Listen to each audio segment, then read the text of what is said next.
I'll do it tomorrow or Monday, you're in a program. Yep. Right? Because you actually should be doing it in the moment, right? Right. So then I assert that if you're not in the present moment, you're running a program.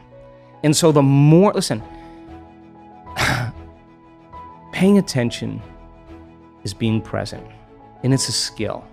And you know when someone's present with you in your life because they're paying attention to you. And you know when they're not present with you because they're not paying attention to you.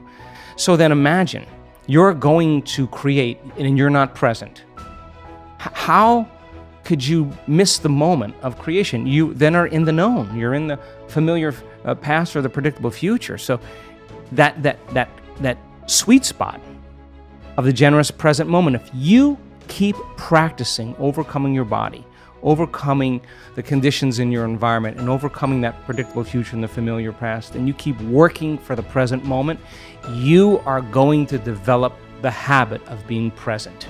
And if where you place your attention is where you place your energy, and you're in the present moment, you got a lot of energy to use. You got a lot of energy to execute. You got a lot of energy to design a destiny with. We already know how to do this. Yeah. We are wired to be creators. We already know how to do it. You just made up your mind that it was more important than anything else. And you have that vision, you have that possibility, and the moment you feel that emotion, you're connected to your future, and no person, no thing, no experience will stand in the way between you and that future.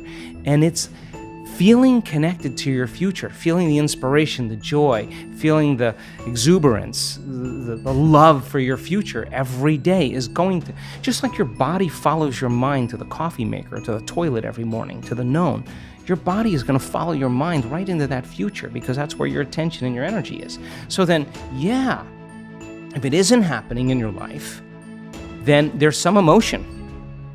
There's some unconscious attitude or thought process, hardwired. There's some habituation of thought, behavior, or emotional reaction that's keeping you as you. So then if your personality creates your personal reality, and it does, and your personality is made up of how you think, how you act, and how you feel, then the present personality who's listening to this show has created the present personal reality called her life. So if you want to create a new personal reality, a new life, it means you're going to have to change your personality. That means you're going to have to start thinking about what you've been thinking about in that 95% and change it. You're going to have to become conscious of your unconscious habits and behaviors, how you speak, and modify them. And then you're going to have to look at those emotions that keep you connected to the past and decide, does this emotion belong in my future? And if it doesn't, leave it behind and the memory associated with it. So most people try to create a new personal reality as the same personality, and it doesn't work. We literally have to become someone else. And the act of becoming is a function of overcoming. So that means you got to light a match in a dark place. And when you sit down and all of a sudden you hear those voices, I can't, it's too hard, I'll never change, it's my ex's fault, it's my boss's fault, I'm too this, I'm too that, I'm too old, I'm too tired, it's too late. And those are the thoughts that are the boundary of the known. And now you're stepping out into new territory, and the body that's been conditioned to be the mind emotionally is saying, don't leave the known here. Stick with guilt. It's much better. Stick with suffering. At least you can predict it. And yet your conscious mind is wanting to go for a ride, and your body's going, whoa. So then it may take a little time to help the body out of the past. It takes some time, right? So then the person can have a great meditation and feel really connected, and then get up and then get frustrated on the freeway and judging everybody else. I mean, you just disconnected from the energy of your future, and you're back to the energy of your past. Don't expect anything to change. And if you tell me it's because of that person or that circumstance, I'm going to say, oh, you're back to the unconscious program of being a victim in your life. And so there is a period, a grace period of transformation where we have to cross this river from the old self to the new self. And that void, that unknown, is the neurological, the biological, the chemical, the hormonal, the genetic death of the old self. And most people, the moment they step out, and the hardest part about change is making a new choice. The moment you make a new choice, get ready. You're leaving the known. It's going to be uncomfortable. It's going to be unfamiliar. There's going to be some uncertainty. You can't predict. You're not in the known any longer. And most people, they step out and they hear that voice. It's too hard.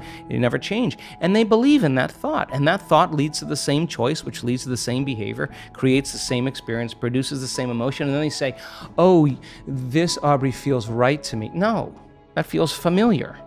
So then, if you're becoming conscious of how you speak, you're sitting in your meditation and you're becoming aware of how you act, that you complain and you blame and you make excuses, you feel sorry for yourself, you judge other people. Now you're conscious of what you were unconscious of. That's a victory too, because consciousness brings awareness, and there's an energy that goes along with that. And now all of a sudden, you're not in the program. You're the consciousness observing the program. You're outside the jar. You're objectifying your subjective self. You're seeing yourself through the eyes of someone else. And then when you look at those emotions and you say, my goodness, I didn't even know it was guilt. This is how I always feel. I didn't even know it was guilt. Now I know. All right, well, now that you know, you can't not know. So then what are you going to do? You're going to live with the knowing that you're a victim, or you're guilty, or you're suffering? No, the insight isn't going to do anything until you initiate some type of change. So then you say, I'm going to stop blaming, complaining, make excuses, feeling sorry for myself, judging other people. Now you're in the river, and there's a tug for the brain and body to go back to the familiar past. And every day, if you just work on practicing and changing it, you will go from one state of being to another state of being, and you will begin to think differently. What thoughts do I want to fire and wire in my brain? That's a good question. What behaviors do I want to demonstrate in one day? The act of closing your eyes. As an athlete, you know this, and you begin to rehearse in your mind, mentally rehearse what you're about to do, begins to install the neurological hardware in your brain to look like you've already done it. Now the brain is no longer a record of the past. It's now a map to the future. And if you keep hitting that hardware over and over again, the hardware is going to become a software program. And who knows? You just may start acting like a happy person. There's no magic there. You're actually following suit of how you primed your brain. And it's no different than training in any sport or dancing the salsa or whatever you do. The toughest part is, can I teach my body emotionally what that future feels like before it happens? Now, that sounds really easy, but when it comes down to feeling gratitude before the experience, most people go, yeah, I gotta go. Didn't really feel it, But the person who says, I'm not getting up, I'm just not gonna get up until I open my heart to life. Now, to me, that's a willingness. So then as they trade guilt and suffering for joy and freedom and inspiration and a love for life, and they're doing it without relying on anything outside of them, they're going to be more prone to no longer need anything outside of them to make them feel that way. They're going to feel that way naturally, and then everybody's going to be really suspicious, like, he changed his medication. Ooh, he's doing something. He's not telling me. You're going to show up unpredictable in your life, and that's when we begin to become outstanding or supernatural or extraordinary. But you can't take any of that with you to become someone else. And if someone says to me, well, I really can't do it because I've had this experience 22 years ago or 30 years ago, I'm going to say to you, that event had such a strong emotion that you haven't changed since that experience. And forget about the experience. Just overcome the emotion, because the memory without the emotional charge is called wisdom. And that's why we're here.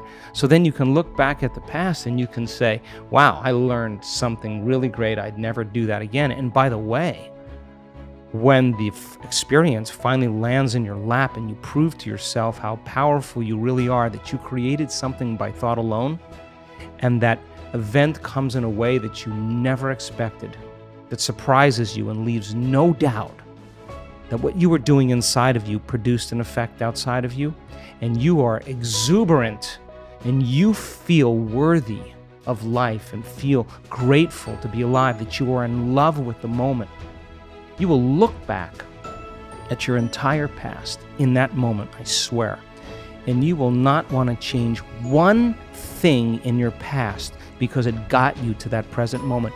And that's when it was all worth it. That's when it all makes sense. Now you're free from the past, and now you're not thinking about the past any longer. You're believing in your future more than you're believing in your past. You're more in love with your future than you are with your past. The overcoming process leading to who you become, nobody can take that away from you. So we practice it in our seated meditations. We practice it standing and walking. You better walk as it, and you better be able to embody it and practice doing it with your eyes open. So when you return back to your life, when you walk from your house to your car, you're walking in the energy of your future. And if you keep doing that, it's going to become a habit, and people are going to start looking at you going, something's different about you. You know why? Because you're no longer showing up equal to their memory of you. Something's different about you. You're unpredictable. It's not what you're saying any longer. It's who you are. And so that person then is off their timeline. They're not headed to that same future. And all I want to do in a week-long event is bump everybody off that timeline into a new future. Some people, huge degrees. Stage 4 cancers, tumors disappearing. You listen to that story of the person on the stage. Your next meditation, you are not going to go half in. You're going to go all in. And that's all I want, I want people to go all in. I want to provide people with my greatest understanding of the truth, and then numerous opportunities to experience it, nothing more. And when the magic starts to happen, it's beyond, way bigger than me. It's beyond my control. All I want to do is provide the environment where they feel safe enough to begin to create. I hope you enjoyed this amazing speech by Dr. Joe Dispenza. We are continuing with our daily practice of completing the inspiring quotes. In the previous video, we were looking for 2 words of Joe Dispenza's quote. The quote goes like this: "That which we are seeking is," and the correct answer is "seeking us." So, that which we are seeking is seeking us. Congratulations to everyone with the correct answer, and to everyone who tried but didn't guess the answer. This one wasn't so easy, but since I know you love Joe Dispenza, today's quote is also from Dr. Joe Dispenza. We are looking for 2 words, so the quote goes like this: "Turn your brain from a record of the past into a map of." Write your answers in the comments below the video and tell me if you love this video and our new way of ending the videos.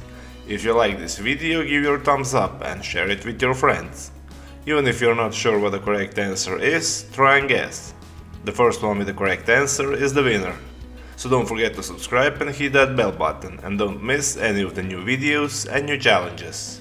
If you found this video helpful, share it with your friends. If you really like what we do here and want to support us, you can join our channel and our community for a symbolic fee and gain many other additional features. You can do that by clicking the join button next to the subscribe button, or you can click on the link in description.